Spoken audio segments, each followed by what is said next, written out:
Maverick News presents The Rick Walker Show. Defrag your mind.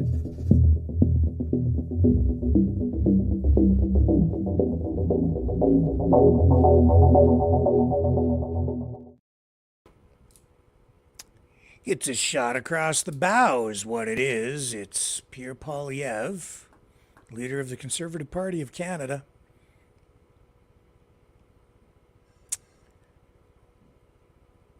Going after Trudeau.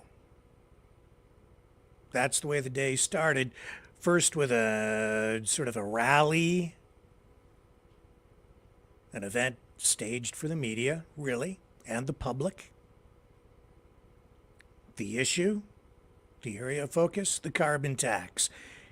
This could result in a vote of non-confidence tomorrow. I know that's what a lot of people want.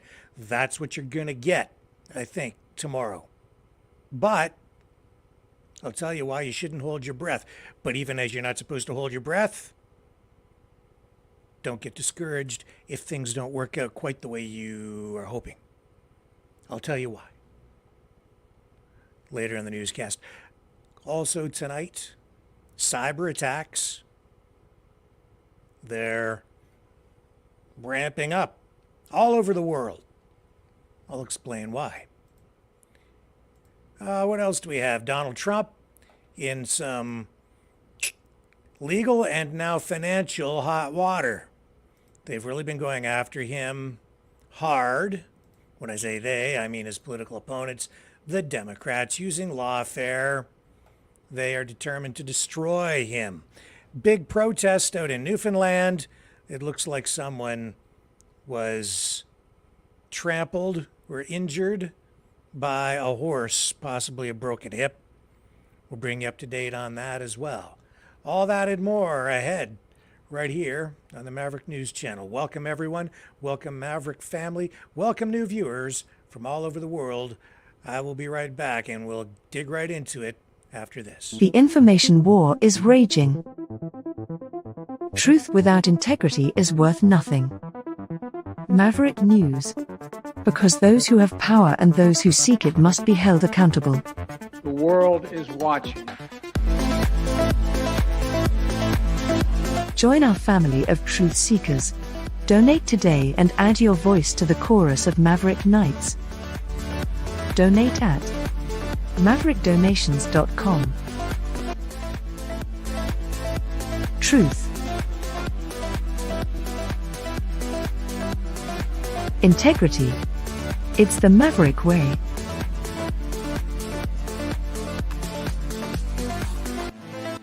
Maverick News. The world is watching.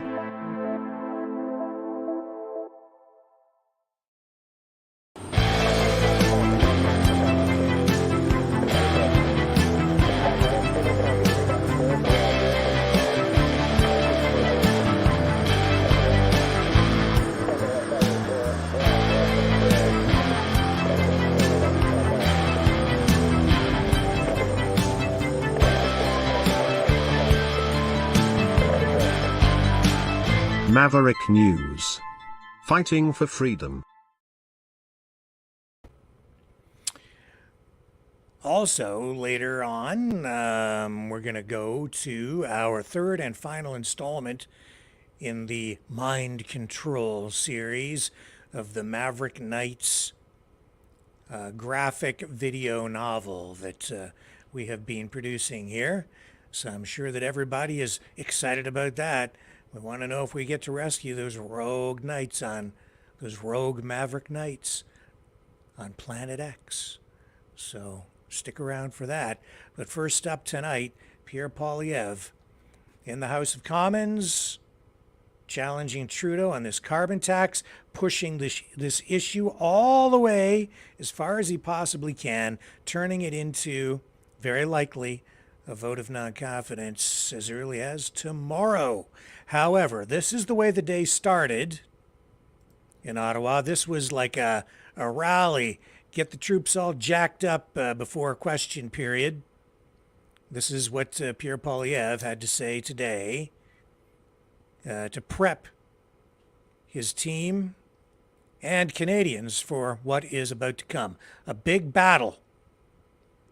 He wants a carbon tax election, and that non-confidence vote, if successful, could trigger just that.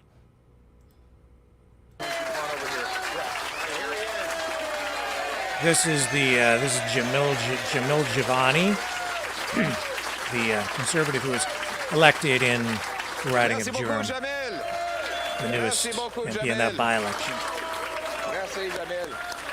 All right, let me just pull out of this. I'm going to get past all the French for you, because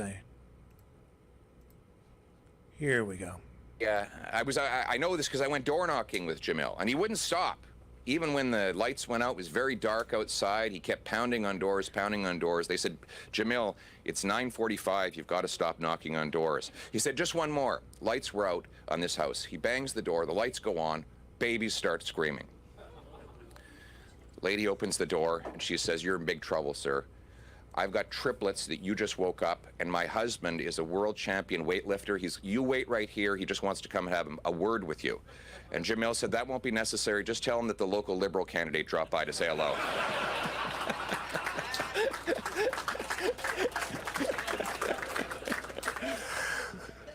There was a lot of hope among those people in Durham for Jamil, for the future, but a lot of fear and concern about the present. A lot of people feel like even though we were on their doorstep, that they were a long way from home. They say they don't recognize the country after 8 years of Justin Trudeau, with his inflationary debt and taxes driving up the cost of everything, with their local food banks overflowing, the cost of housing having doubled. I knocked on the door of one 76-year-old retired trucker, and he, despite being a big, burly, bearded, strong man, was literally in tears. He had just learned that he was losing his home. He had to call his daughter to ask if he could live in her basement. And even with that change, he wasn't sure how he was going to pay for groceries. So what's he supposed to do? He's 76 years old.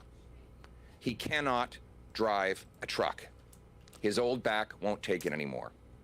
What's more, it is fundamentally unjust that a man that drove a truck for a half a century, bringing the essentials to our kitchen tables, cannot put food on his kitchen table.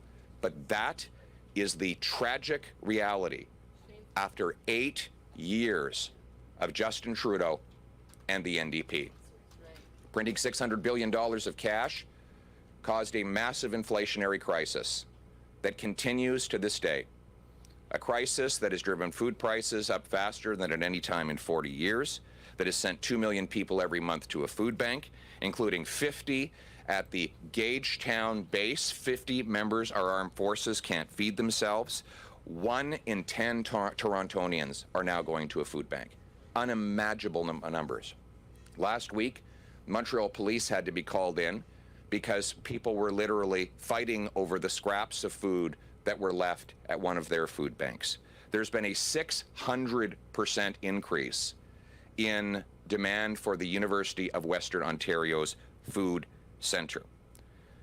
This at a time when scurvy is making a comeback because our people cannot afford to feed themselves, with Justin Trudeau and the NDP taxing the farmers who produce the food and the truckers who ship the food, and therefore all who buy the food. And then there's housing. After 8 years of Trudeau, housing costs have doubled. The rent has doubled.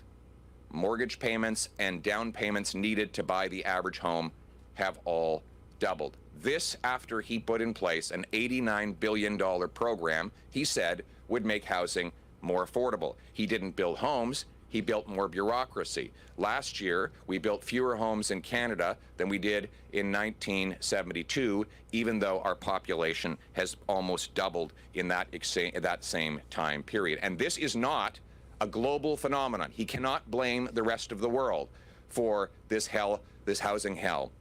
This is a homegrown problem.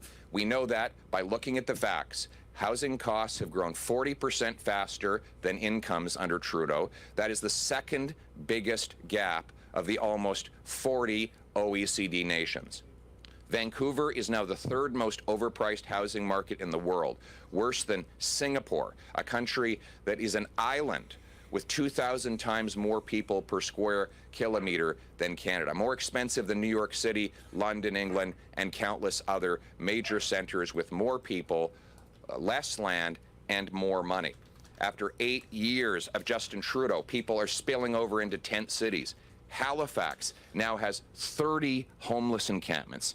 Halifax, quaint, beautiful, historical Halifax, with homeless people all over the streets.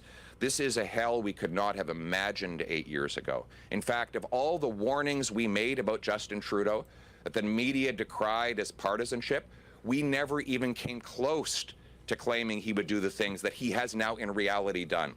We were far, far too generous towards him in our interpretation of what would happen to this country under 8 years of his socialist NDP policies. And then there's economic growth. We have had the worst economic growth per person in the G7, the worst. In fact, our GDP per person, our income per person in Canada, is lower than it was 5 years ago.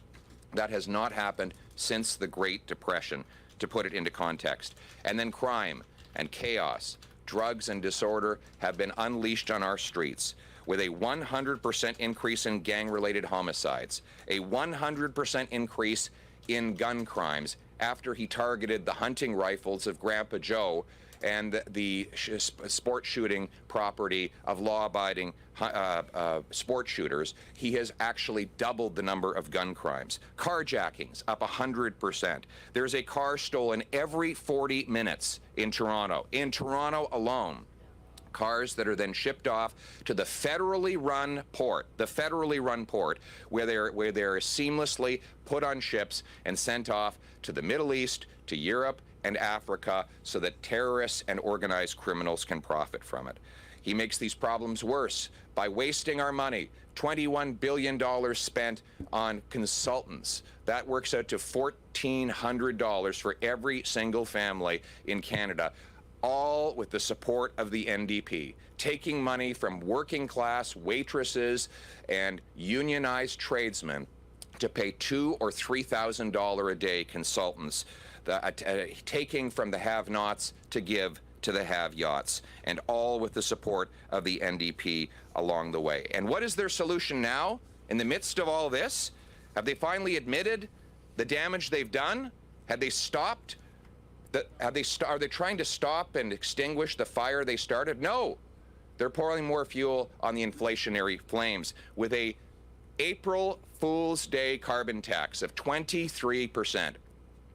A 23% increase on your gas, your heat, and your groceries. Because if you tax the farmer who makes the food, the trucker who ships the food, you tax all who buy the food. And now we know that it was all a lie when Trudeau said you get back more in rebates. We have the numbers from the parliamentary budget officers who says, and I quote, this is $2,900 and $43 for the $2,943 for the average Alberta family. That's $900 more than they get back in rebates. Saskatchewan families, on average, $2,618. That's $525 more than they get back in rebates. $1,750 for Manitoba, $502 more than they get back in rebates. $1,674 for Ontario, that's $627 more than they get back. Nova Scotia, $1,500 more in carbon tax, $1,500 in carbon tax, $500 more than they get back. $1,600 for Prince Edward Island, $500 more than they get back. $1,874 in Newfoundland and Labrador, $377 more than they get back. I go into this painful, excruciating detail to debunk the dangerous disinformation mouthed by the Prime Minister and repeated by the media. Told you, Trudeau doesn't know how to do the basic math. It is dangerous. You say you think I'm exaggerating by dangerous? You know what's dangerous? Malnutrition is dangerous. And when we have a government and state-controlled media who are telling people they're getting more than they're paying when exactly the opposite is true, That means people in food banks. That means hungry stomachs in our schools. That means people suffering that shouldn't be. And we need to call out and tell the truth. We're not going to put up with it anymore. We as common sense conservatives are saying no to Trudeau's 23% April Fool's Day increase. We are saying spike the hike until we common sense conservatives can axe the tax. The good news is...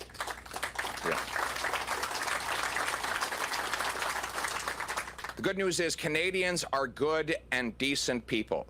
They do not have to live like this. They should not have to give up on the things that we all used to take for granted, like affordable food and homes, all for the ego and incompetence of one man. Life was not like this before Justin Trudeau. It will not be like this after he is gone. We're going to replace the hurt he has caused with the hope that Canadians need.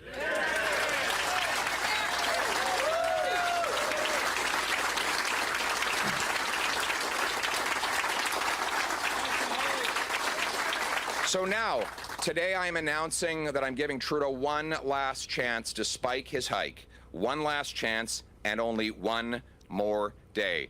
Today I'm announcing that if Trudeau does not declare today an end to his forthcoming tax increases on food, gas, and heat, that we will introduce a motion of non-confidence in the Prime Minister. It will read that the House declare non-confidence in the Prime Minister and his costly government for increasing the carbon tax by 23% on April 1st as part of his plan to quadruple the tax while Canadians cannot afford to eat, heat, and house themselves, and call for the House to be dissolved so Canadians can vote in a carbon tax election.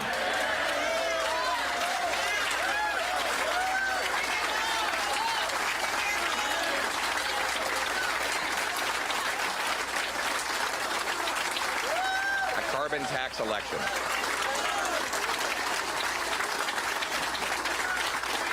That's going to be the issue. It's about the economy.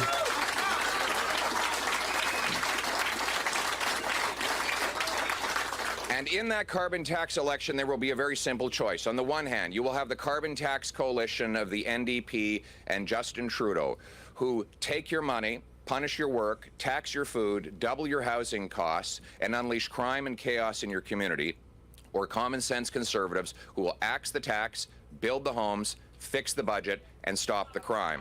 We have a common sense plan that will bring home lower prices by axing the carbon tax and by capping spending and cutting waste to bring down the deficit, inflation, and interest rates. We will eliminate the waste in government, like the $60 million ArriveCan app, like the $1 billion Green Fund that only funds liberal insiders, like the $21 billion, or $1,400 per family, Trudeau is spending on consultants, outside consultants, high-priced consultants that cost you more. We will eliminate this waste, and we will bring home fiscal sanity to fix the budget. We will also build the homes. After 8 years of Trudeau, housing costs have doubled because we have the fewest homes per capita in the G7. Common sense conservatives will require cities permit 15% more home building as a condition of getting federal funds. Those that beat the target will get a bonus. Those that miss the target will pay a fine. That will mean that municipal bureaucracies get paid like realtors and builders. They get paid for the number of homes they build and sell. We want municipalities to get paid for the number of homes they permit. We're going to sell off 6,000 buildings and thousands of acres of federal land to build, build, build. We'll take the carbon tax off, which will reduce the cost of materials and transportation of those materials to build those homes. We will stop the crime. We will bring jail and not bail for repeat violent offenders. We will bring treatment and not more legalized and subsidized hard drugs to bring our loved ones home drug-free. We will secure the border and lock up gun criminals and smugglers instead of targeting licensed, law-abiding, trained and tested sport shooters and hunters.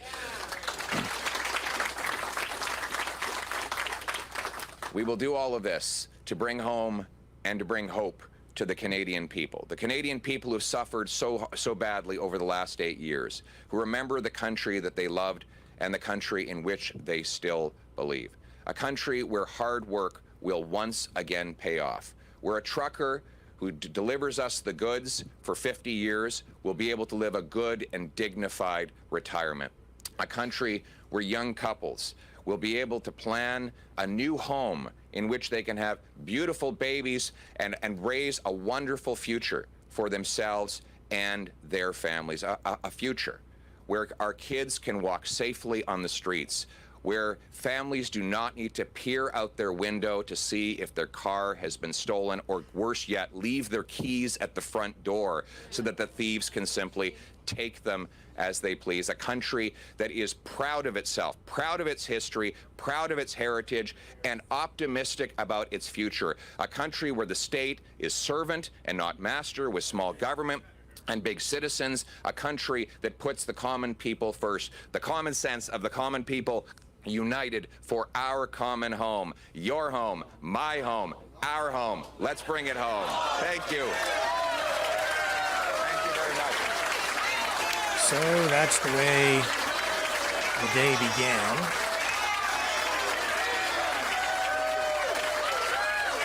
A milestone day. Could be a day to remember for history. It could be the beginning of the end for Justin Trudeau. It depends on how things go with this vote of no confidence. Looks like we're getting there.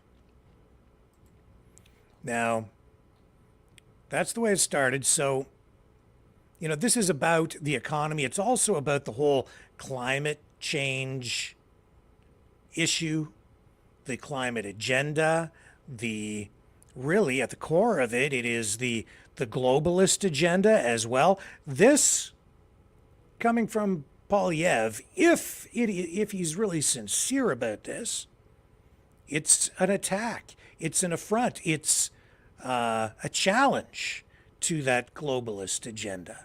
It really is, because the carbon tax is really at the center. It's at the core of the entire climate change, globalist, World Economic Forum platform. That's where it starts, right there. It's about the war on oil.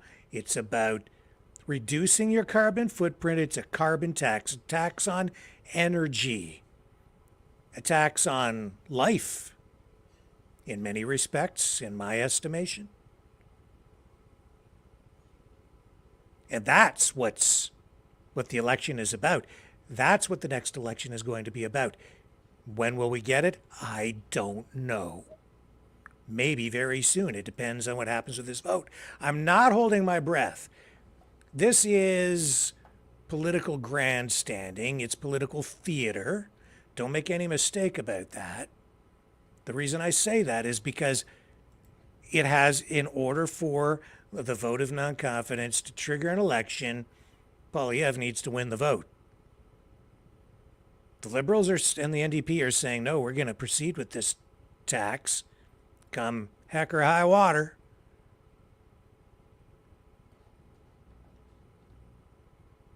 But Poilievre is making this the focal point of his challenge to Trudeau. He knows that the people on the conservative side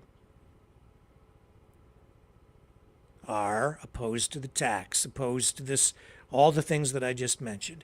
And he knows that the average Canadian as well is not doing well. The inflation is off the charts. He just went through all those issues.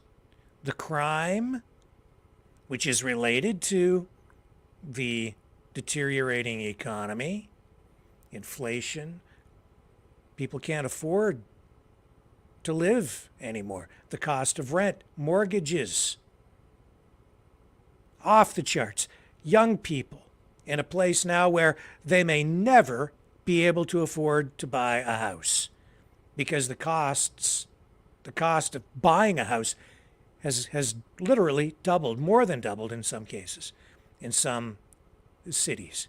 And the government's not building the houses anywhere near fast enough. Can't get it done. While they bring in more and more people from other countries, immigration at record levels, there's not enough houses for the people we have here. Our healthcare services, education, all of our social safety nets under extreme strain. They're all cracking. Can't get family doctors. Canada's in a rough spot. And yet, when I look at the numbers, Canada, because of previous governments prior to Trudeau, as much as they were somewhat irresponsible with the way they were spending money, compared to countries like the United States, I think that there's at least a glimmer of hope for recovery on the other side if the proper economic policies are put into place and if the government adopts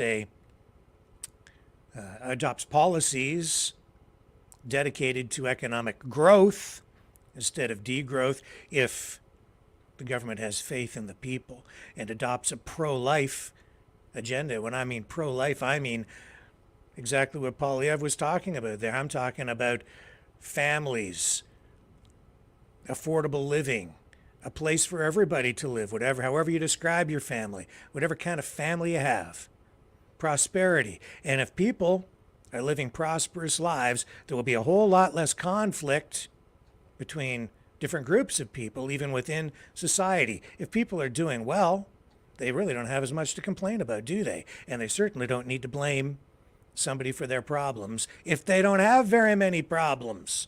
And there's no reason in this country we shouldn't have incredible prosperity. We have abundance everywhere under our feet, an ocean of oil, water in incredible abundance, more of it than probably any other place on the planet. Lumber, resources, minerals. We are wealthy if only we choose to avail ourselves of the gifts that God has given us. And we should. And as we become prosperous, we can help other people around the world and lift up all those other boats with our rising tide. And why shouldn't we? We absolutely should. I believe in the people. I believe in a prosperous future. And that's the way that the day began. And from there, it progressed to question period, where Polyev took it straight to the Prime Minister right out of the gate during question period. Let's pick it up here right at the beginning. The Honourable Leader of the Opposition. The common sense Conservatives have a plan to cut taxes, build the homes, fix the budget, stop the crime.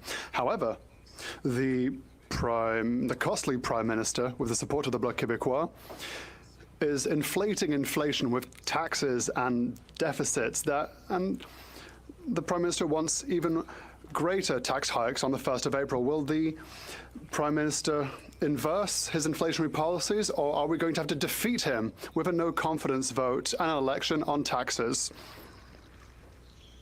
The Right Honourable Prime Minister. The carbon remittance puts more money in the pockets of 8 out of 10 families under federal jurisdiction. We give more families to families whilst fighting against climate change, Mr. Speaker. That's what the vast majority of Canadians want. Unfortunately, however, the Conservative politicians don't want to help affordability. They don't want to help fighting climate change. Luckily, the majority in this House wants to fight against climate change and give more money to Canadians, and that is what we are trying to do. The Honourable Leader of the Opposition. That's quite the opposite compared to what the Parliamentary Budget Officer said on the 18th of March. He said, when we consider the economic impacts of the carbon tax, most families will pay more and be negatively impacted by the carbon tax. So what the Prime Minister said is simply not true. Canadians will pay more than what they receive. And there's a second carbon tax that is directly applicable on the backs of Quebecers. So will the Bloc Québécois vote for Quebec families, or will they vote again for their real boss, the Prime Minister of the Federal Government of Canada?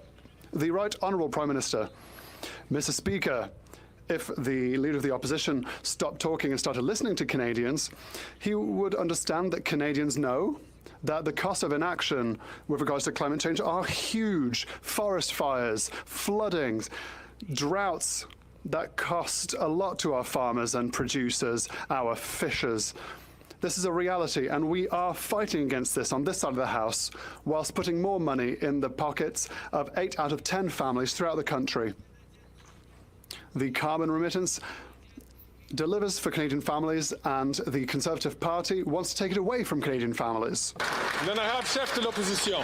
While common sense conservatives will axe the tax, build the homes, fix the budget, and stop the crime, this Prime Minister is not worth the cost, with the parliamentary budget officer testifying again that the majority of households will see a negative impact as a result of the carbon tax. End quote. Now he wants to hike the tax on April Fool's Day. We won't stand for it. So what will it be with this Prime Minister? Will he spike the hike, or will he face a non-confidence vote at a carbon tax election? The Right Honourable Prime Minister.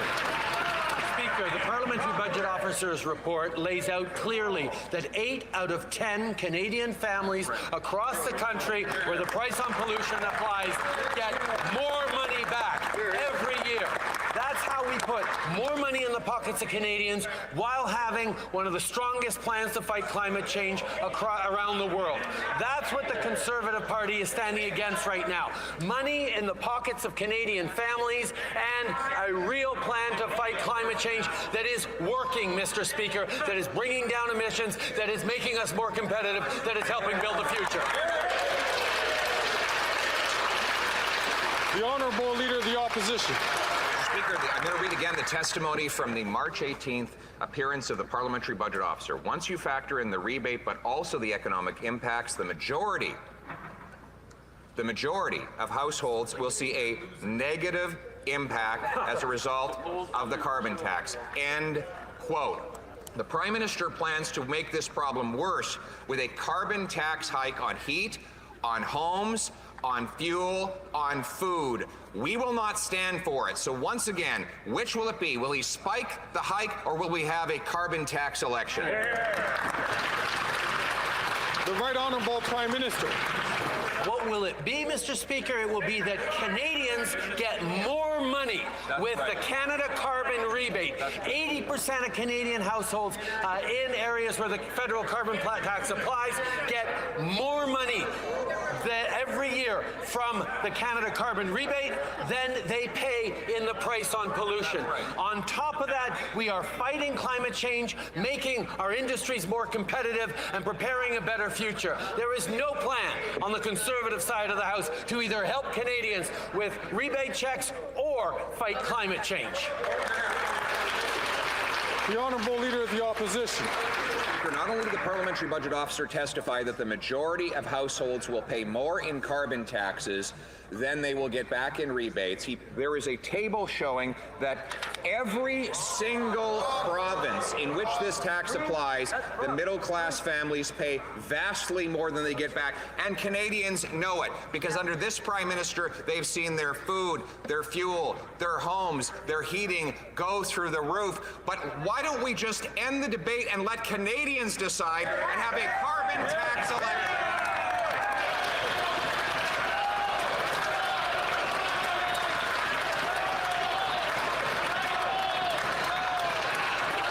The Right Honourable Prime Minister. Speaker, the Parliamentary Budget Officer clearly spelled out that 8 out of 10 Canadian families in areas where the price on pollution applies get more money back every year than they pay in the price on pollution.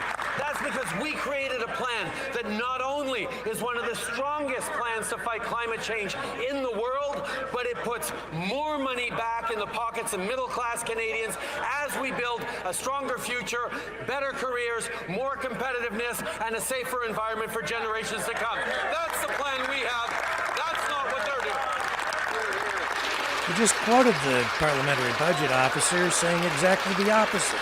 Trudeau keeps doubling down on the fake numbers. The Honourable Member for Bellay-Chambly.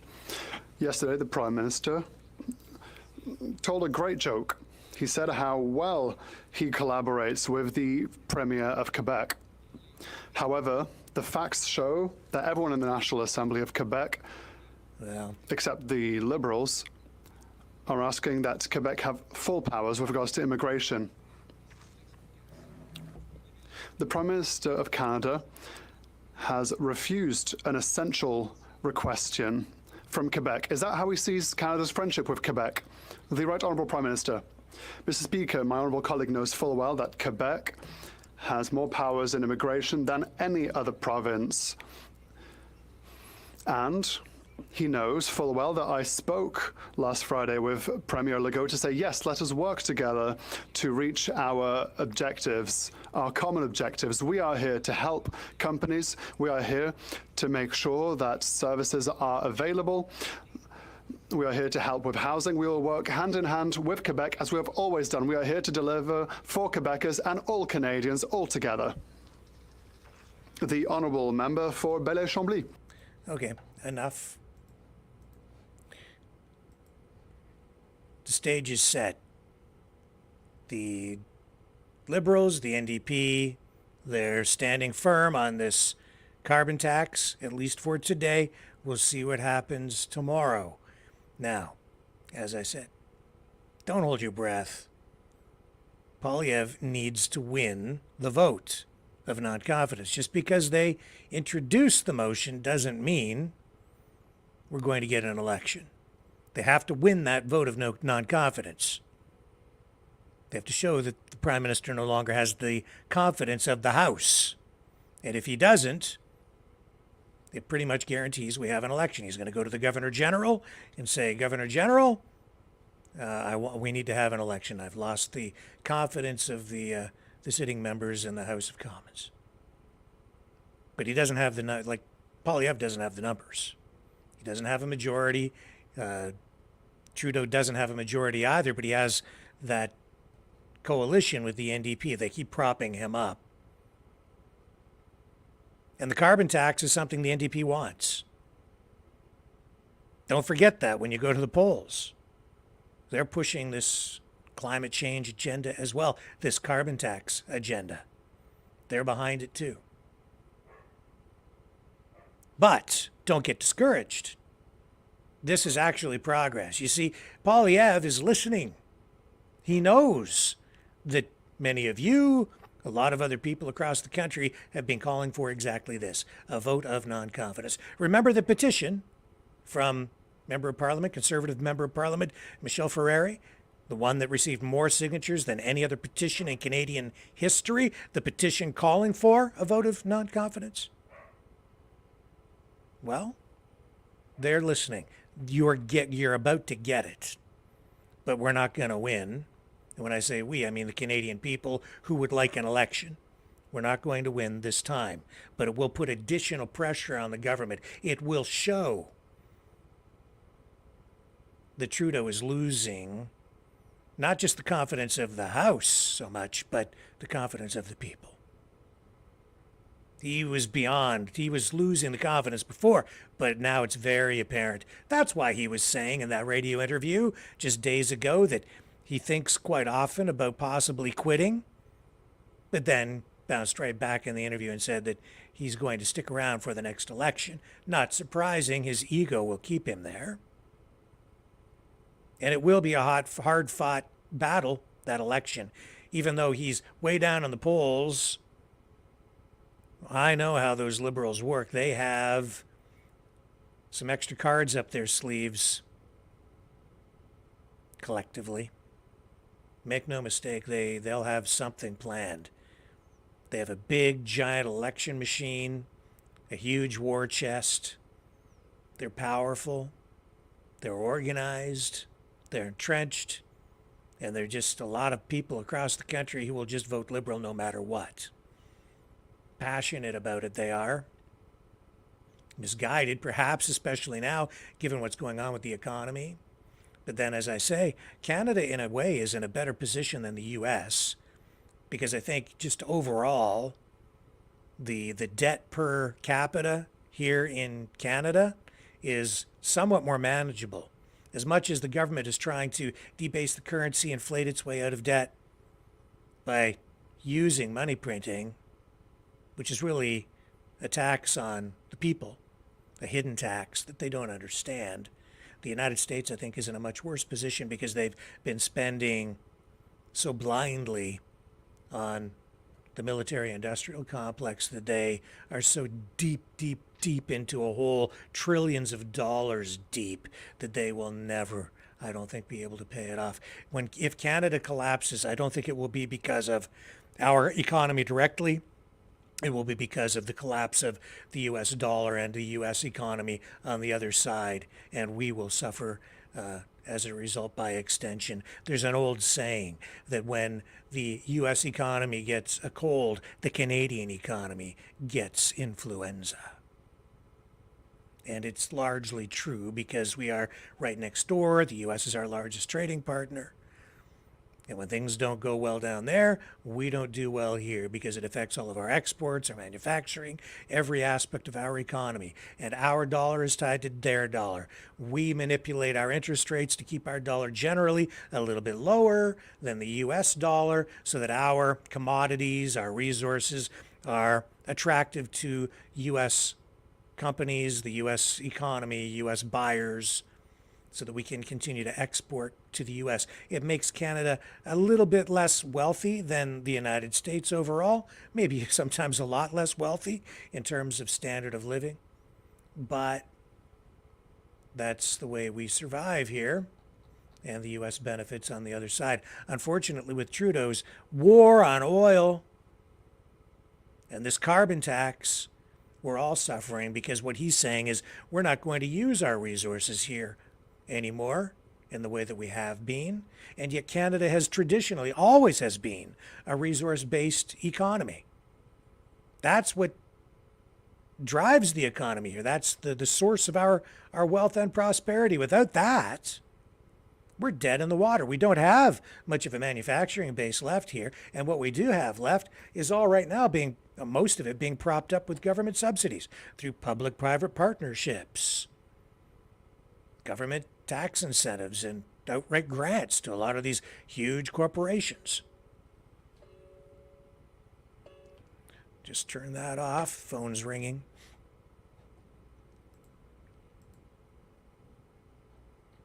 So I don't know, man.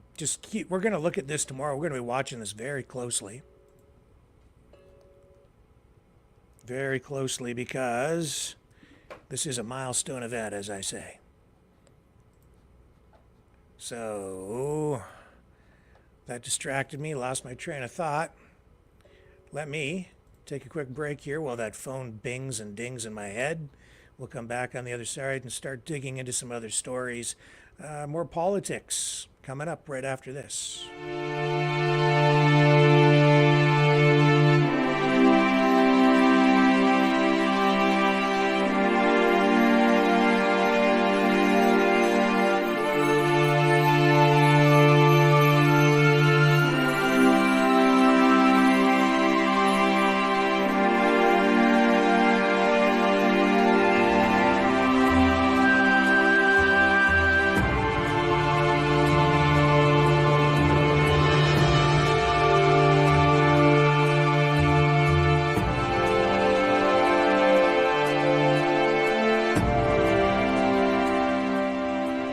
Maverick News. The world is watching.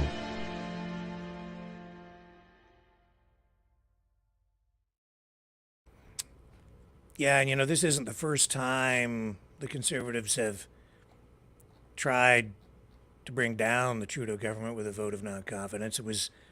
What was it? It was about back in November they tried to do it and then sort of pulled back from it. They didn't have the numbers. This time, though, it feels different. It looks different. Trudeau's facing mounting protests. He's tanking in the polls. That adds more pressure. Now this adds more pressure. You have climate activists out there saying, oh, the Conservatives are just playing politics. This is just them looking for eyeballs on screens and clickbait. It's just clickbait. They're playing politics with the climate agenda. They shouldn't be doing that. Well, it's about far more than just the climate change issue.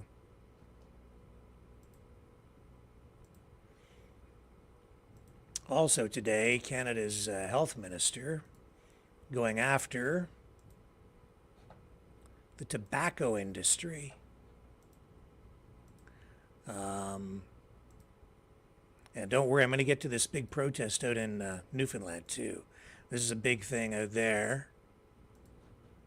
So that's coming up. But yeah, the tobacco industry issue. Mark Holland, the health minister, he says that tobacco companies are marketing nicotine pouches to kids. And he wants them to, in his words, stay the hell away from our kids. So he did hold a news conference today.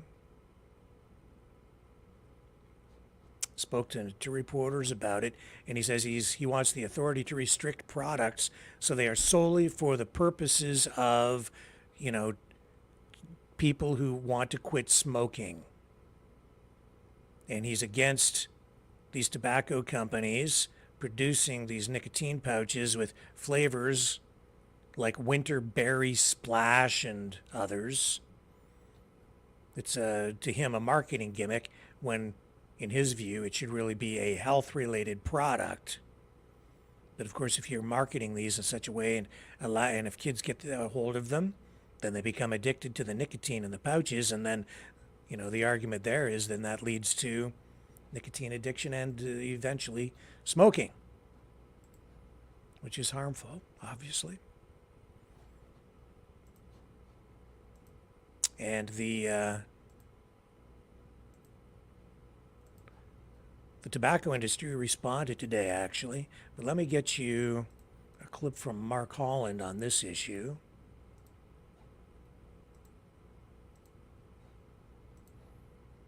Here we go. Absolutely deadly for their health. It has had very injurious outcomes for our health system. We cannot allow that to happen again. And I would say to the tobacco companies that continue to look for ways to use loopholes to addict people to their products, get away. Stay the hell away from our kids. And so there's a few things that we're going to be doing. I have written the provinces and territories to work specifically with them. In the first order to say that when it comes to products, I'm seeking authority to restrict products so that they are solely for the purposes of cessation.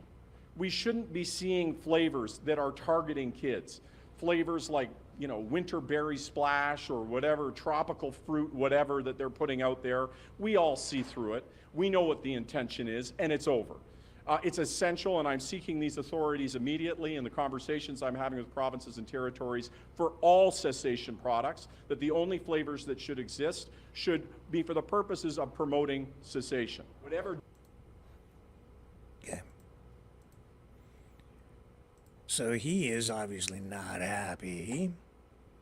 The tobacco industry, though, sent this guy, Eric Gagnon from Imperial Tobacco Canada, to respond today. Let's bring him up and give him a chance to speak. Here we go.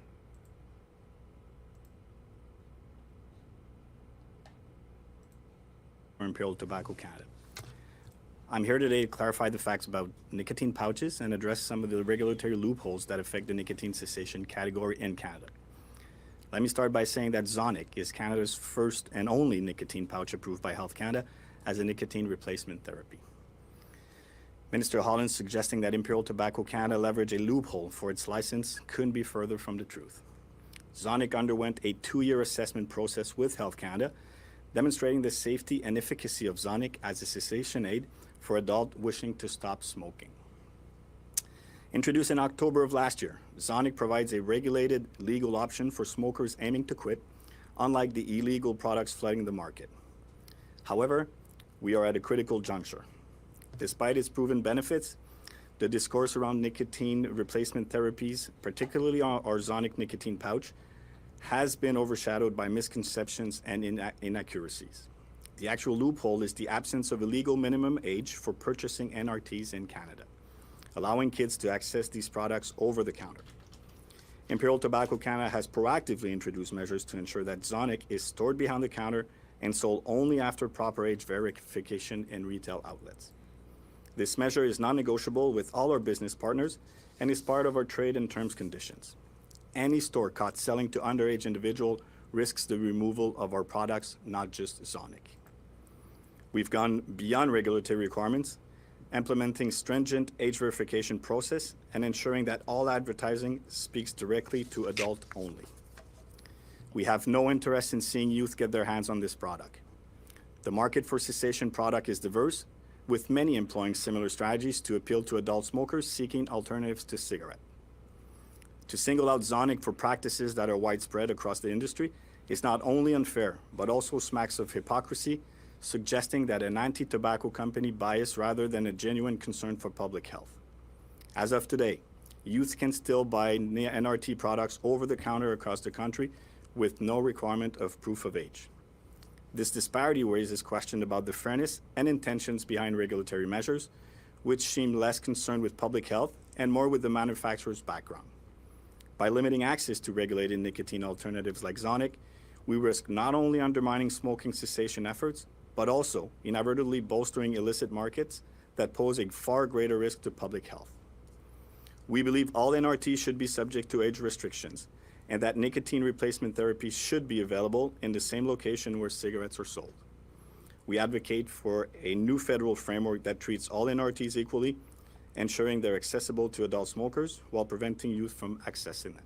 Thank you, and any questions? Okay, that's enough. So, we can, I think, move on to other news. Let me take a quick break. When we come back, we'll get into this huge protest out in Newfoundland. It looked a lot like the end of the Freedom Convoy in some ways. It looks like a horse trampled someone. Looks like someone may have even ended up with a broken hip. Fighting the Great Reset by leading the Great Resistance.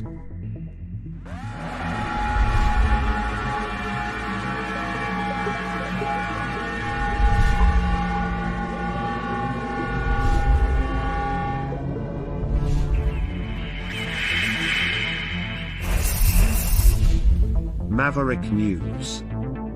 The antivirus programs for your mind.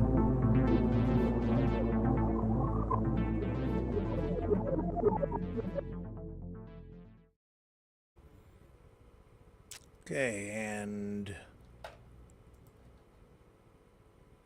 let's dive into this story out of Newfoundland and Labrador, where tensions flared into chaos during a protest at the provincial parliament. Here's the latest that we have. Police in Newfoundland and Labrador have announced their intent to pursue criminal charges now against protesters involved in this demonstration today at the provincial parliament building. Reports from the Royal Newfoundland Constabulary at the provincial parliament revealed that during the protest, which resulted in clashes between police and demonstrators, 2 police horses, police say, were allegedly struck by protesters. The cops say the mounted unit was then put in a position where they had to retreat. So the situation escalated during this hours-long protest in St. John's, prompting the provincial government to delay the release of its annual budget due to safety concerns. Police utilized their mounted unit in an attempt to disperse the crowd, drawing criticism from many for their tactics being portrayed, being video recorded, in such a way that is less than flattering to police. Let's go to Chris Dacey's video here. Somehow he got out to Newfoundland today, I guess, and was there to record the whole thing.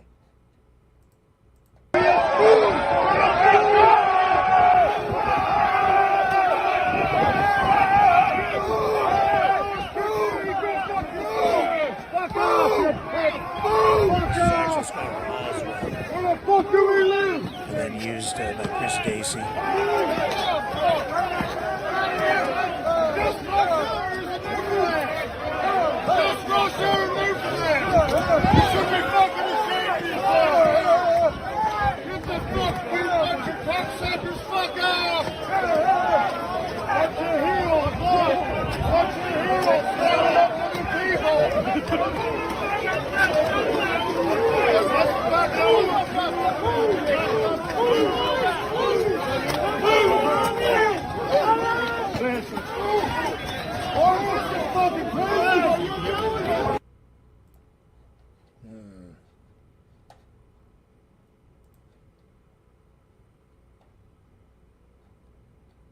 Interesting. I think we've got another angle on some of this stuff. Yeah, let's bring up this here.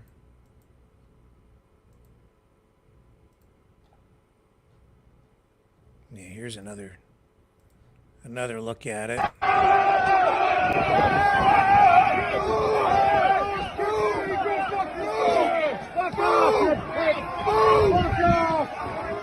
As I say, receiving reports that someone may have had a serious injury, not confirmed, possibly someone with an injured hip, maybe even a broken hip as a result of this crash today.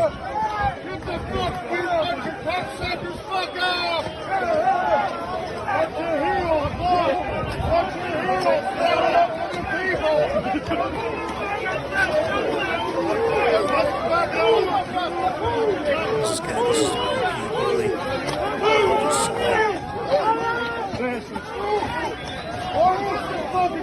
Same stuff.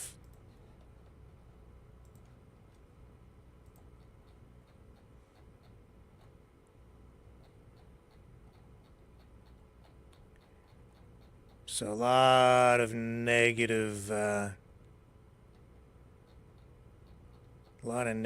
social media posts about this. Finance Minister Syabin Cody had planned to release the 2024-25 budget, but this happened, and then police rode in on their horses, trying to get the crowd to disperse, and these people protesting, they're fishers. Premier Andrew Furey expressed dismay over the protest, emphasizing the need for peaceful protests.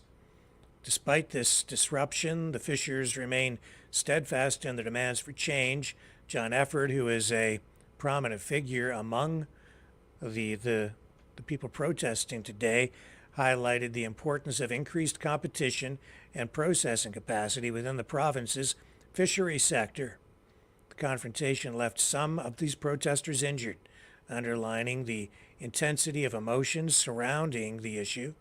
Doug Traynor, a fisher from Fairmuse, also quoted today saying he was describing a feeling of being afraid during the scuffle, echoing the same feelings from a lot of others who were there, but were participating because they feel their livelihoods are at stake.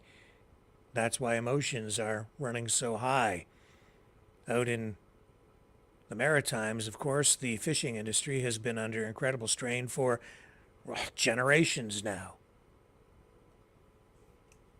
Fisheries remain a vital part of Newfoundland and Labrador's economy, with thousands of people relying on that industry for their livelihoods. We'll continue to keep an eye on this one as well. And when we get confirmation on the extent of those injuries, we will share the information with you here.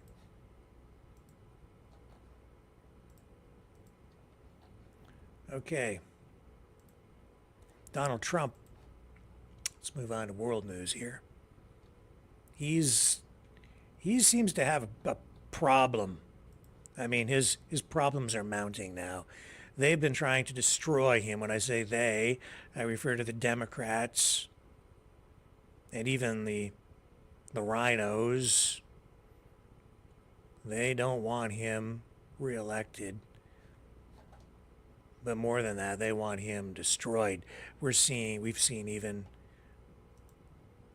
well, before I get into the Peter Navarro stuff, let's just recap where he's at. We have attorneys in the New York Attorney General's office writing to the State Appeals Court dealing with Donald Trump's punishment for business fraud, saying that they should disregard the former president's claims that he cannot raise a bond to cover his massive fine.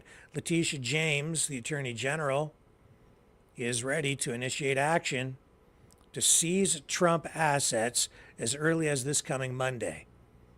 That, of course, coincides with Trump's deadline, at which time he needs to acquire a $454 million bond demanded to cover the civil fraud judgment during his appeal process. So that's a lot of money to have to come up with. You need to be pretty liquid, even if you have billions of dollars worth of assets. It looks like you might need to liquidate buildings, real estate, in order to raise the funds. And it doesn't look like Trump is having much luck with that at this point, because if you need to do it quickly, you might need to have a fire sale in order to turn those assets into actual cash to pay the fine. So he's asked for things to be delayed. And then he was actually even asking for donations. So it's a what they're doing. This really does smack of Banana Republic type politics, as far as I'm concerned. And this is what you see more of in other countries, where they attack their political opponents using methods like this to destroy them with a legal process and kill their finances. The New York Post reported today that friends of Trump saying that he might let Monday's deadline pass and leave it to Letitia James to make her move. And it looks like she could start to seize assets, might even go after... She could even go after Trump Tower in New York City. It's not limited to the assets that he has in New York, though. They can go after stuff all over the country. And if they seize those assets, then they would sell them. It isn't clear what kind of money they might raise from doing that.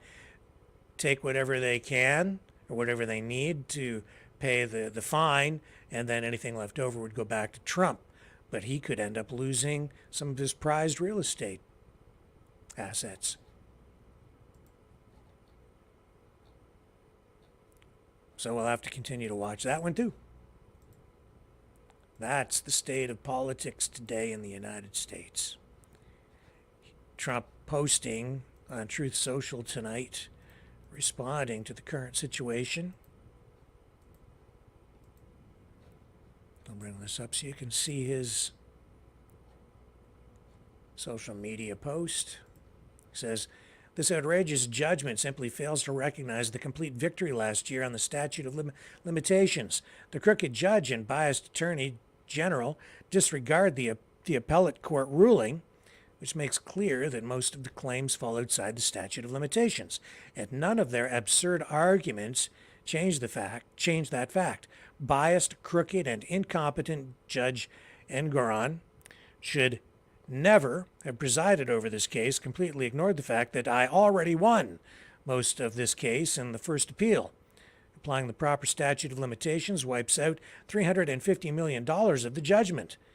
But they do not care about the law, the facts, or anything but tying up my money and interfering in the election. This case should be over, in caps, all caps. But instead, the Attorney General wants to abuse her power to steal my money.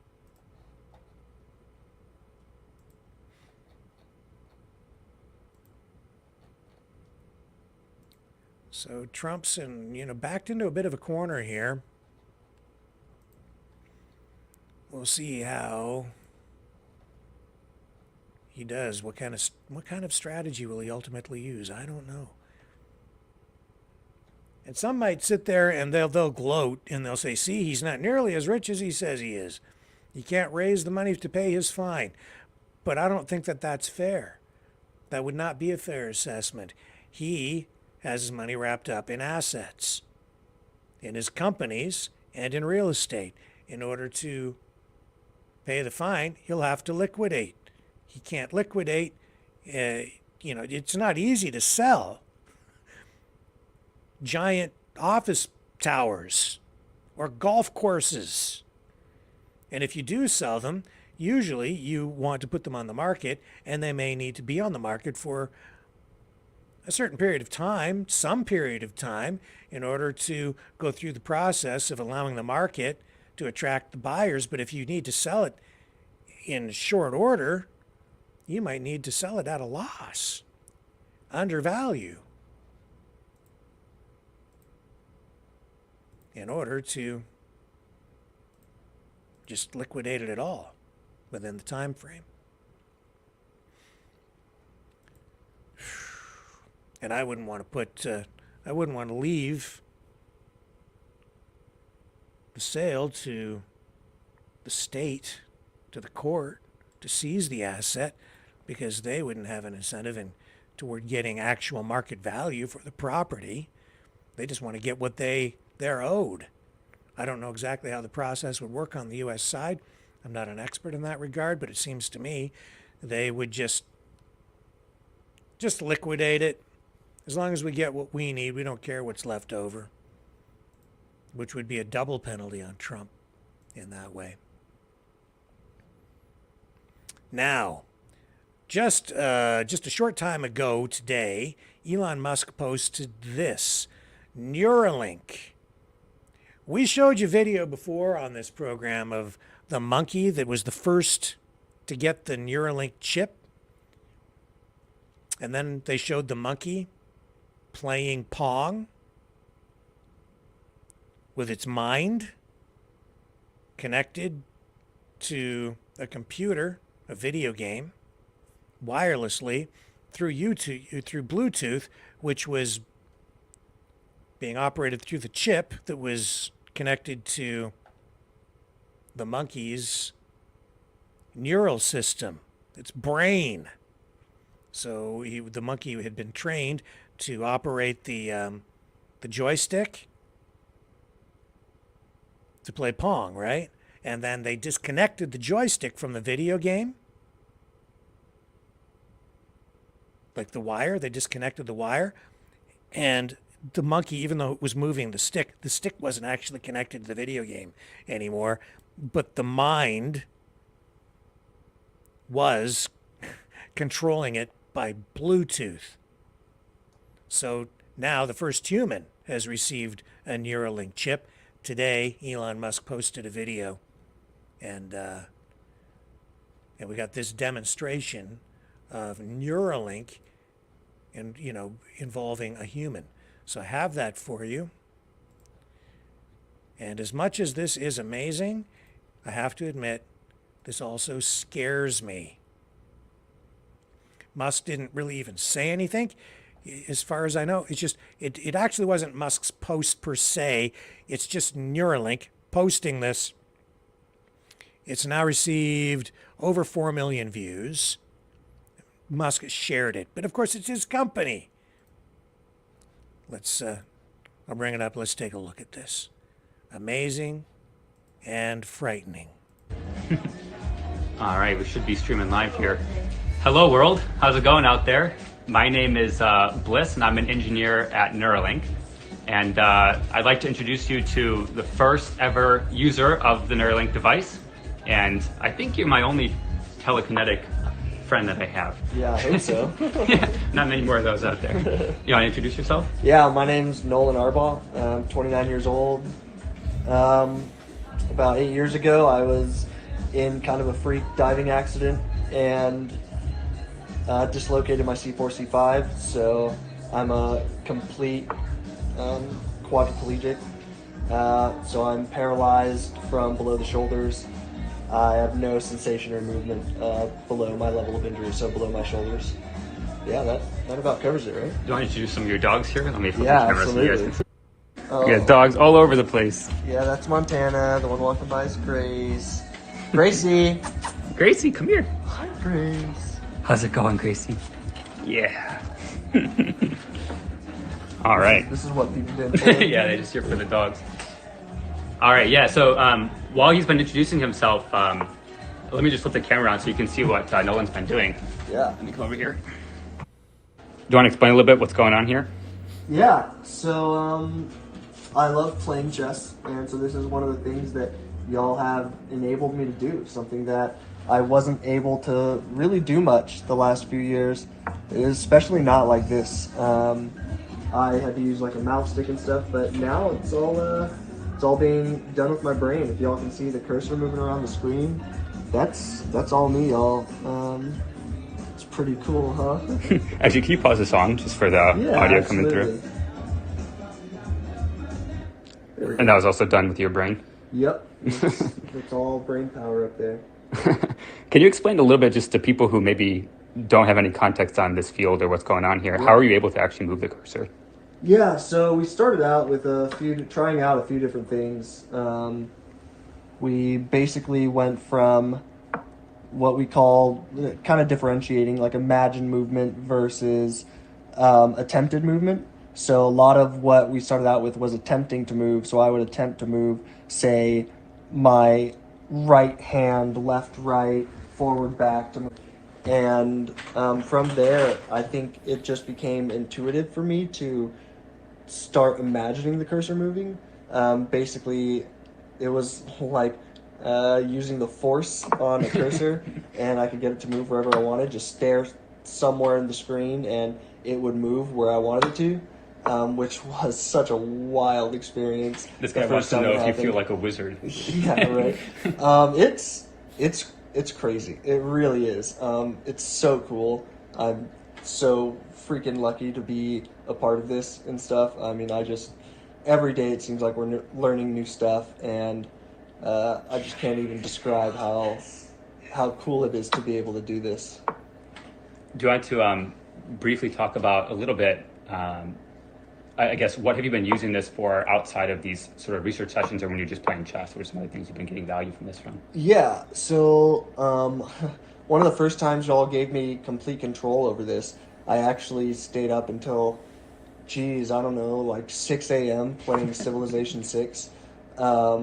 It was worth it, I guess is the best way to put it.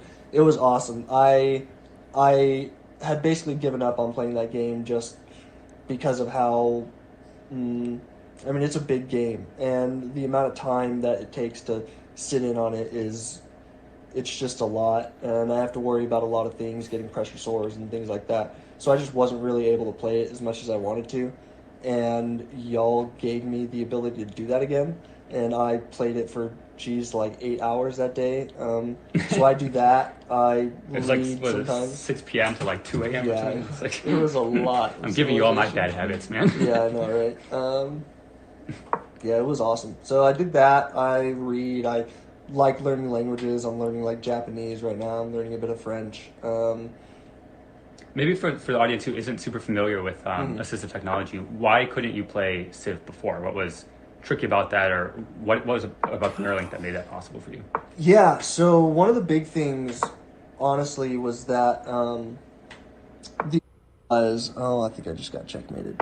The only way I could play it was through pad, and that didn't allow me to play online at all, so that kind of sucked to begin with. But I Would you play that like at 2 a.m. before, or what was the Oh restriction no, there there? was no way. There was no way for me to do that. Because when I'm sitting up playing on, say, like my iPad or something, I need complete help from, say, my like parents or something to do it, and I just didn't have that capability to like keep them up all night. That's just not something I would ever want to do. So basically, I would have to go down when everyone went to bed in my house, my brother, my parents, something like that. And then on top of that, I can only play for a few hours at a time because, I have to worry about pressure sores and stuff. I have to be readjusted. I have to do weight shifts, things like that. Just things that come with being a quadriplegic and stuff. So it just wasn't really feasible for me to like say play a full game or anything. And now I can literally just lie in bed and play to my heart's content. Honestly, the biggest restriction at this point was like having to wait for the wait for the implant to charge once I used all of it. So play for 8 hours, have to get off and let it charge for a while, and then hopefully be able to play some more. But it's been awesome. It's been so cool, and I'm kicking ass too. So In this it's chess nice. game too. It's not Yeah, very close. well, I don't know if I'm gonna win this chess game, but we'll see. And then maybe just one final question. Your mom was showing me a bunch of pictures of you in different Halloween costumes over the years. It's something that you go nuts on. So now that you have like actual, force control over stuff, I guess that opens up the possibility space there a bit. What are you thinking to dress up as this year? I mean, something my friends and I have been wanting to do for a while. I think I'm going to be Professor X. I think that's pretty fitting. Not only because he's in a wheelchair, and I think that just obviously fits perfectly, but now I'm actually a telekinetic, basically. Yeah, and so it's gonna be cool. It's gonna be real cool. My friends and I are really excited. You're gonna about freak it. people out when you say trick or treat. I know, right? Okay, I think that's it for today. Anything else you want to add before signing off? We got more work to do. A lot to learn about the brain here. Yeah, I mean, it's not perfect. I would say that we have run into some issues. I don't want people to think that it is like this is the end of the journey. There's still a lot of work to be done, but it has already changed my life, and I think that people who are thinking about, saying, applying for the human trials or are thinking about, finding some way to help out with this, to do your part. And that's the reason I got into it, was because I just wanted to help. I wanted to be a part of something that I feel like is going to change the world. I think like there's nothing to be afraid of with that. The surgery was super easy. I literally was released from the hospital a day later. I have no like cognitive impairments. Well, I guess none that were caused by the surgery. I beat you in chess like once, so Yeah. I do have a pretty good record in chess right now. As far as just like, yeah, but yeah, I just think that it's really awesome, and I want to thank Neuralink for doing this, for working hard every day to make this, a reality. I think that they are going to change the world. So thanks, guys, and I'm looking forward to releasing some of this on. Yeah, so I guess we're going to end here, but yeah, we're going to plan to release more in the coming days. So if you want to stay in touch with what's going on here and hear more from Nolan and his work, just follow along here on Twitter. Thank you, everyone. Yeah. See y'all later. Bye. That is amazing and scary, and it is going to change the world. It's already changed the world.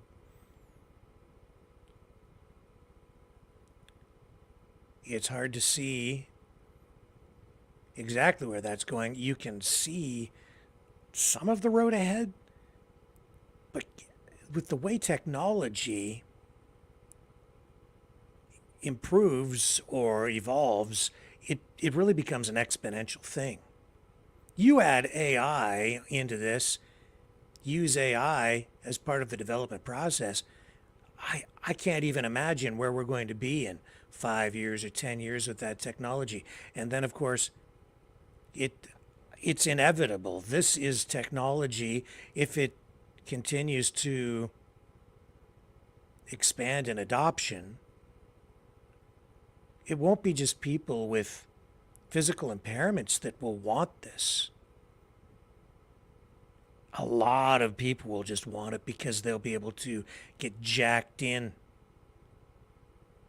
the internet, jacked into the Internet of Things, where we will become part of the thing. I don't think it's the time right now to start extrapolating on all of that. But I'll tell you, it's got my mind reeling again. What do you guys think? Tell me in the chat. Leave comments down below if you're watching the replay on this later. Yeah, Disco James says transhumanism. Isabel says cyborgs, yeah. I mean, these are the things that are popping into my mind as well, right? What are the ethical issues surrounding these kinds of technologies? Neuralink. It's hard to believe it's actually happening, but there it is. This is like Star Trek level science fiction that's becoming science reality today.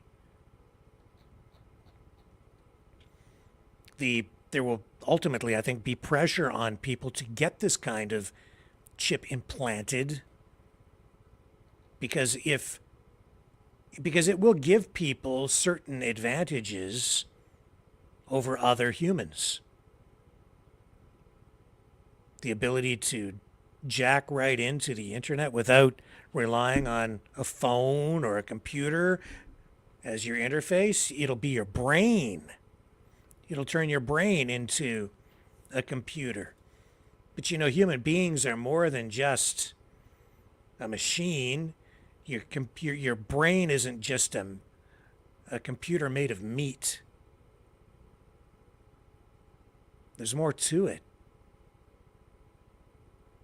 But if you're competing for a job and somebody else is chipped and they can jack into the net, you know, they might even have machinery or computer systems that require eventually people to have some sort of a chip or a device where you can jack straight in, even wirelessly, in order to operate certain pieces of machinery or to compute data fast enough in order to make your employer happy. And if you're not chipped, they'll say, thank you, but we'll move on to the next candidate. In order to be employed, you might need it. And people would say, well, you have a choice. You don't have to get chipped unless you want the job. All kinds of ethical issues coming up. And yet at the same time, look at this guy. He's happy. He now has new abilities, renewed abilities that he didn't have before, that he lost. Now he's able to do things that he hasn't been able to do in years with his mind. And that's a positive thing, no doubt about it. They're talking about maybe being able to cure blindness with this. Wouldn't that be a great thing for a lot of people? So much to think about, though. So much to think about. What else do we have for you tonight? I know that this one's a hot button issue. The Quebec newspaper La Presse has pulled a cartoon that depicted Israeli Prime Minister Benjamin Netanyahu as a vampire from the film Nosferatu. Critics came out. They were on fire over this one. They said that the caricature was anti-Semitic.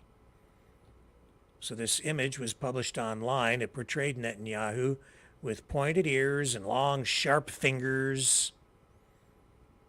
It was, in fact, I think maybe even an image from the actual movie that had been doctored up, and then they've got a caricature type face of Netanyahu in there. I don't know if you guys are familiar with the film Nosferatu. It's a classic.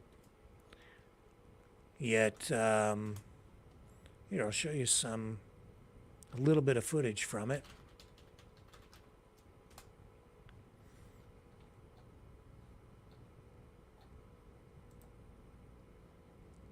Some people say that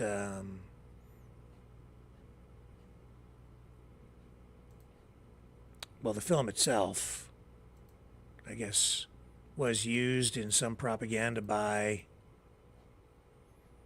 the Nazis in World War II. Let me see if I can find you a clip from it. Here we go. This should be it. And I hope I don't get with a copyright strike on this. I mean, this stuff is absolutely public domain. Let me find you. I'll bring this up while I find you the clip from it. Here we go. Oh, Mr. Vampire Guy, where'd you go? I'm not going to show you the cartoon because it is kind of distasteful, especially when you know the reasons for people being upset about it. If you really want to find it, it's out there. You can go find it elsewhere. Where's Nosferatu? Come on. There's a vampire movie without a vampire in it. Come on. Where are you?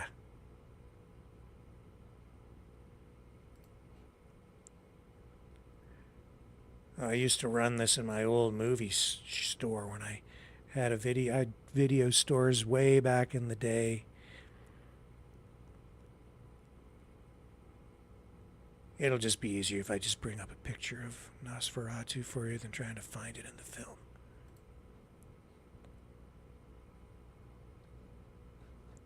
Oh, scary stuff. Scary, scary. Oh my God. Here we go. Skeleton. Where are you? Oh no. There's Nosferatu. Oh. There he is. There's Nosferatu.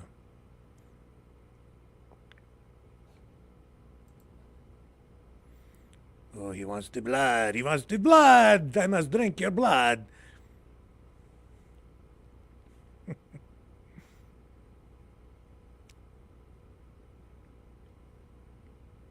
Ooh, very, very scary.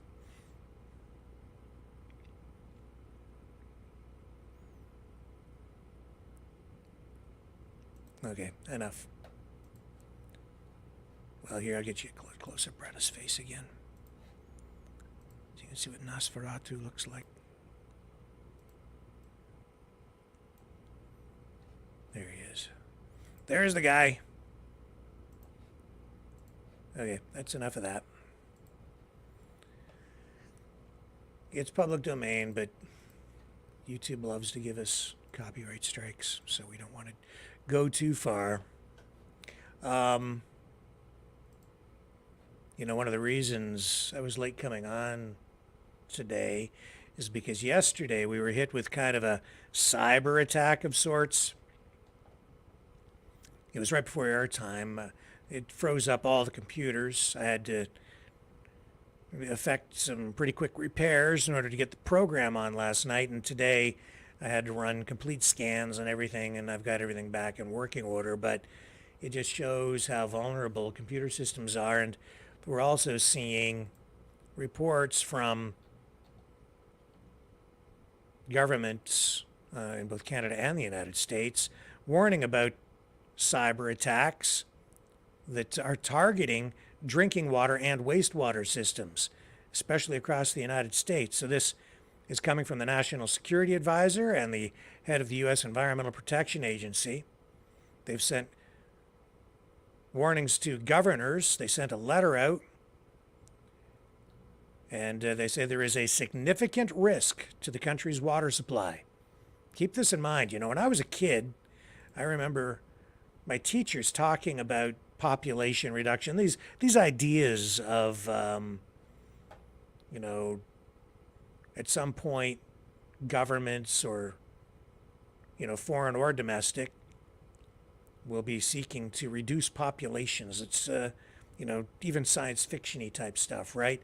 But I remember people saying back when I was a kid, even some of the teachers I have, saying that when it comes down to that, they'll go after the water supply. And indeed, we are seeing that there have been cyber attacks now on our water treatment plants, this according to security officials. So they're saying that these attacks have the potential to disrupt the critical lifeline of clean and safe drinking water. And they're also resulting in big costs to both the U.S. and Canadian economies. In fact, what we're seeing is an escalation in cyber warfare all the way across the board. We saw during the Russian election, the Russian government coming out saying that their election systems, their voting systems online had been targeted by cyber hackers. They were blaming NATO, the United States, for those attacks. Now here on the North American side, we're seeing these warnings about water and wastewater systems. The governments here are saying, accusing China, Russia, and India for these cyber attacks. It really isn't that new. Sometimes it's difficult to know exactly where they come from. We've had, even here in this area where I live, all around this whole jurisdiction, this whole part of the country, hospitals were targeted by hackers.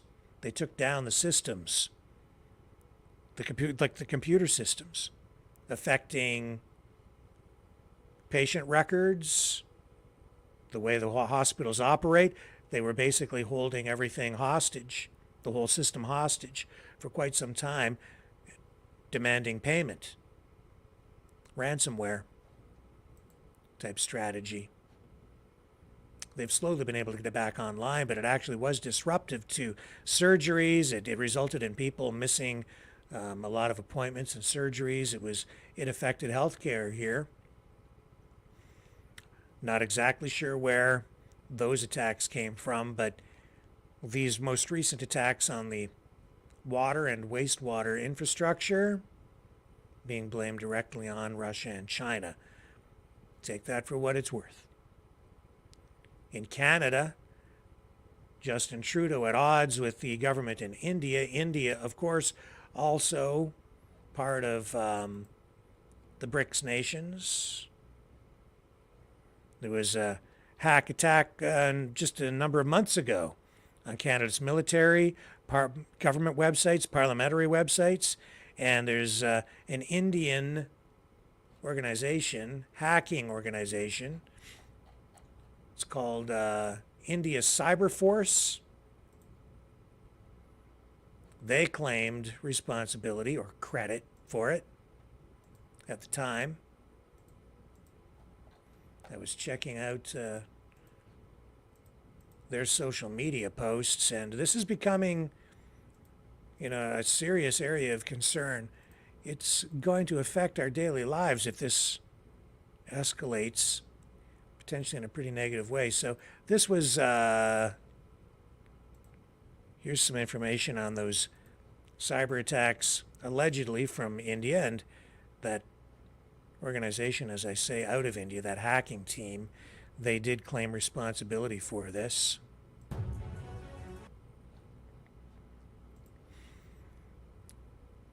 And it's getting international attention. Canadian military, parliamentary sites have been targeted, and I think it's pretty safe to say this is certainly not over.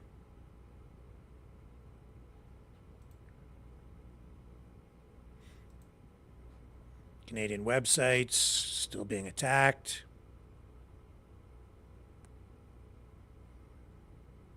Military, House of Commons, all of them allegedly attacked. Canadian Air Force website been taken down. This from Cyberforce X out of India. Target Air Force website in Canada they say it was down for 2 hours. at that time. Now, this isn't current. I'm just showing you some of what's been happening in recent months. It's the water systems right now that are mostly under attack.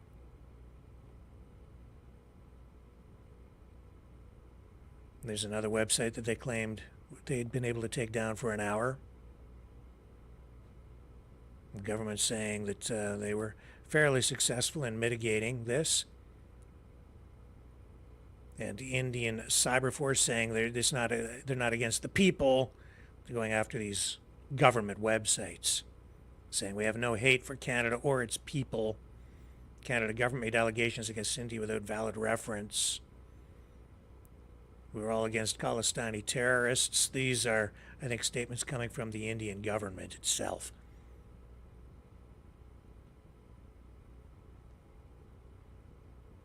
Back at that time, the Minister of Defense, Bill Blair, did comment on these cyber attacks. Distributed denial of service attacks. Basically, it's like a bot swarm. Flood the site, take it down.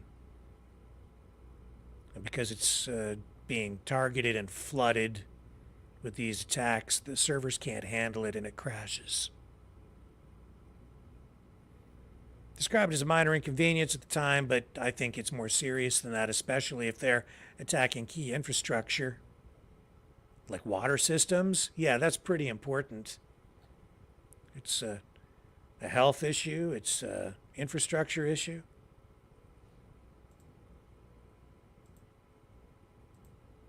And it is expensive. I can tell you that firsthand, as I continue to deal with cybersecurity issues right here.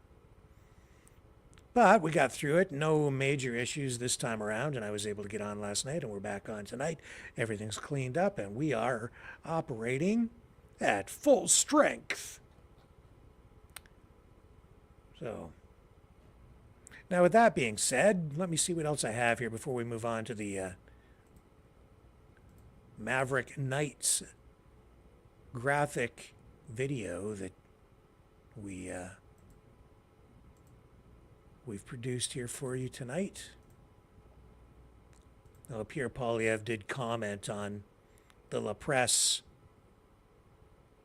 cartoon of Benjamin Netanyahu. He says, let's bring up his post on X. Says, this disgusting cartoon printed in La Presse this morning is a violent, deliberate act of hatred against Jews in a time when anti-Semitism, the world's most ugly and enduring form of hatred, is resurfacing. This garbage needs to be condemned clearly and unequivocally by everyone.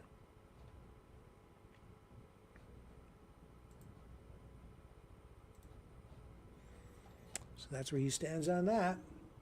Now, that gets us to a place where I'm going to take a brief break, and then when we come back, I'm going to share with you the latest episode of Maverick Knights. Feel the vibrations.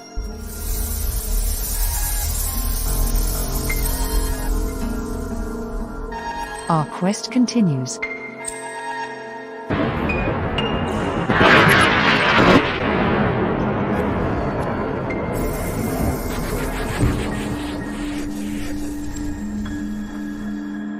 The truth is out there.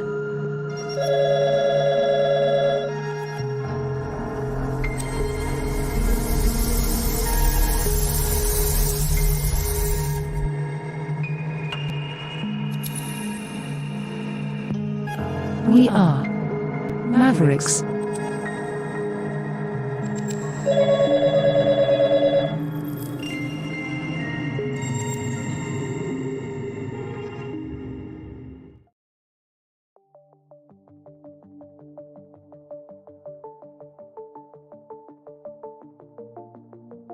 Greetings, brave Mavericks.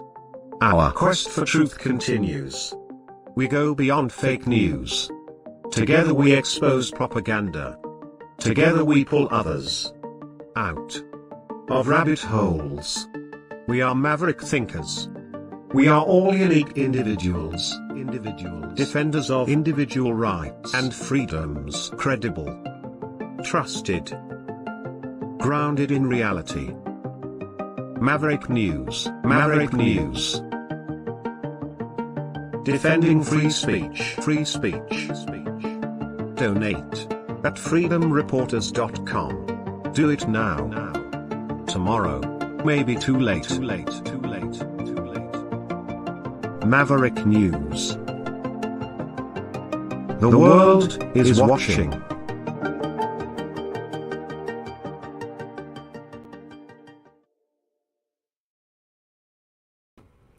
Okay, so we lost a group of rogue Maverick Knights to mind control. You may remember we ran, those first two segments, and then the evil interstellar globalist Draco whisked them away to Planet X, where the humanoid lizard people were getting ready to eat their brains, and then their brains were going to be replaced with digital counterparts. But Sir Kevin and Lady Laurie went through a portal, went off to Planet X to execute a rescue plan using new mind shield to protect them from having their minds controlled, and at the same time using that technology, hopefully wirelessly, to defrag the brains of the rogue knights who are still under the mind control of Draco. It's riveting stuff. It's very dramatic. Dynamic even, as Adam West would say. Mr. Batman. Anyway, we've got a new installment, a new chapter in this saga, the third and final installment of Mind Control, this Maverick Knights episode, coming to you freshly produced right here, the premiere. Let's just let it roll. It's self-explanatory. Now you have the backstory, and I'm not going to keep you waiting any longer.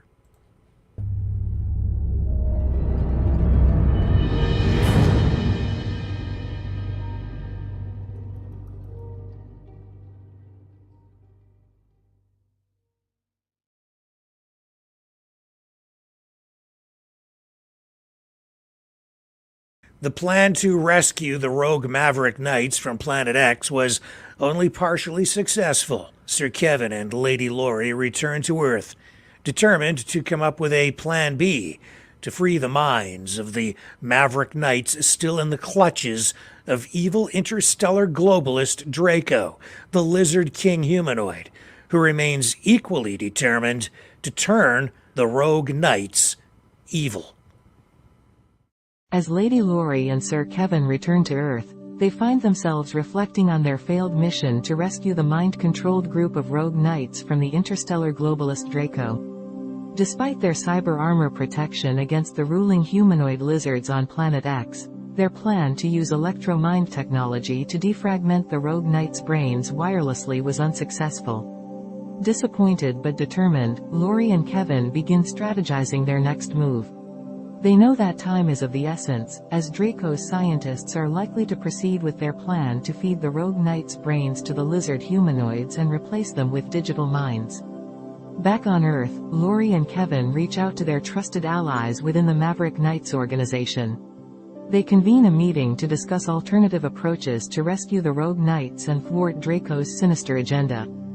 During the meeting, they learn that the rogue knights possess unique abilities that could potentially aid in their own rescue. These abilities, however, are currently suppressed under the mind control imposed by Draco. Recognizing this as a potential advantage, Laurie and Kevin devise a plan to infiltrate Draco's headquarters and disable the mind control devices. Equipped with upgraded cyber armor and armed with advanced weapons, Laurie and Kevin embark on their second mission. They navigate the treacherous terrain of Planet X, evading the lizard humanoids and strategically neutralizing any threats that come their way. Upon reaching Draco's headquarters, they encounter formidable resistance from the highly advanced security systems. However, their cyber armor proves to be resilient, protecting them from the attacks as they make their way deeper into the facility. As they reach the heart of the headquarters, they locate the control room where the mind control devices are housed. With their new electro-mind device, Lori and Kevin work swiftly to disable the devices, freeing the rogue knights from Draco's control. However, several of the knights remain trapped by Draco's mind control technology. With the mind control devices deactivated, the rogue knights regain control of their own minds and join forces with Lori and Kevin. Together, they overpower Draco's forces and secure their escape from the headquarters, but are unable to a handful of the rogue knights and are forced to leave them behind. As they return to Earth, the Maverick Knights celebrate their partial victory, knowing that they have successfully rescued at least some of the rogue knights and prevented Draco's plan to replace their minds with digital counterparts. The rescued rogue knights express their gratitude to Lori and Kevin, acknowledging their bravery and unwavering determination. They vow to return to Planet X in the future and rescue the knights still in the clutches of Draco.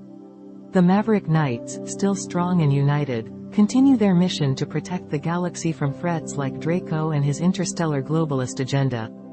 With their cyber armor and advanced technology, they stand ready to face any challenge that comes their way, ensuring peace and justice prevail throughout the universe. The Maverick Knights' quest for peace and truth continues. These courageous warriors, known as the Maverick Knights, have dedicated their lives to upholding peace and justice in the universe. Equipped with state-of-the-art cyber armor and armed with advanced technology, they are prepared to face any challenge that threatens the harmony of the cosmos. The Maverick Knights' mission is not merely to engage in battles, but to seek and defend the truth. They understand that true peace can only be achieved by unraveling the mysteries that lie beneath the surface, exposing corruption and falsehoods that threaten the very fabric of existence. United by a common purpose, the Maverick Knights are a diverse group of individuals, each possessing unique skills and talents. From master strategists to skilled combatants, from brilliant scientists to empathetic diplomats, they work together as a cohesive unit, complementing each other's strengths and compensating for weaknesses. Their cyber armor is more than just a physical shield, it is a manifestation of their unwavering commitment to their cause. It enhances their abilities, providing them with superhuman strength, agility, and resilience. With this advanced technology, they can traverse the vastness of space and confront any adversary that dares to challenge their pursuit of peace. But the Maverick Knights' true power lies in their unwavering determination and unyielding belief in justice. They are not driven by personal gain or glory but by an insatiable thirst for truth. They seek to shed light on the darkest corners of the universe, exposing the lies that perpetuate chaos and injustice. Throughout their quest, the Maverick Knights encounter various threats, both external and internal. They face formidable adversaries who seek to exploit the weak and spread chaos. But they also confront their own doubts and fears, wrestling with the moral dilemmas that arise in their pursuit of truth. Yet, despite the challenges they face, the Maverick Knights never waver. Bound by an unbreakable code of honor and integrity, they remain steadfast in their mission. Their resolve is unyielding, their spirit unbreakable.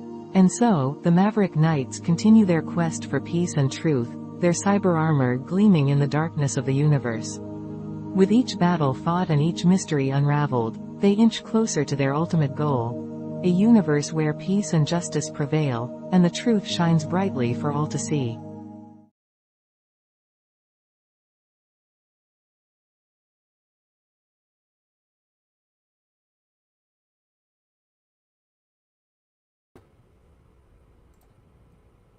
The end.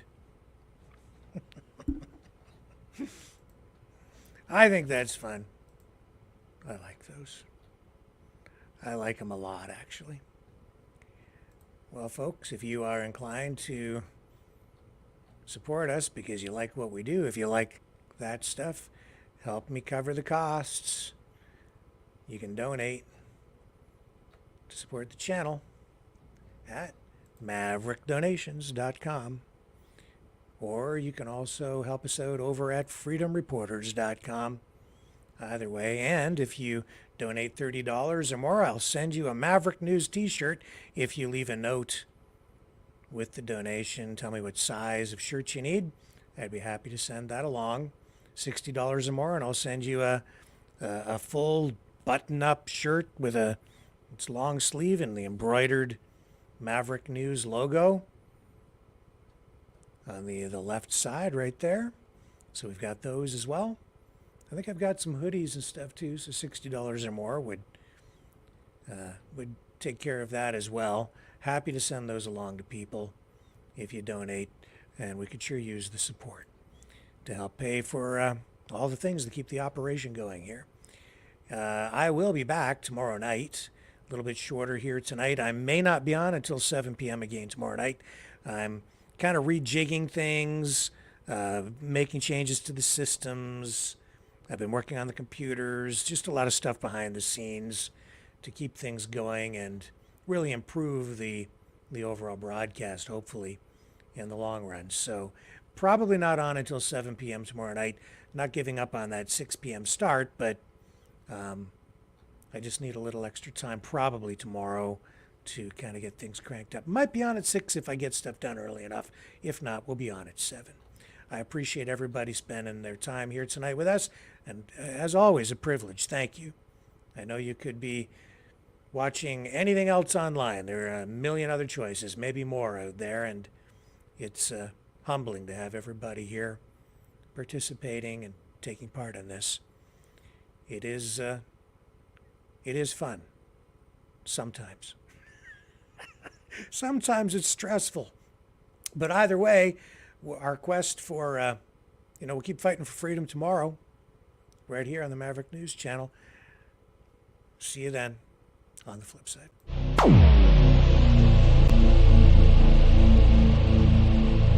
This has been a Maverick Multimedia production.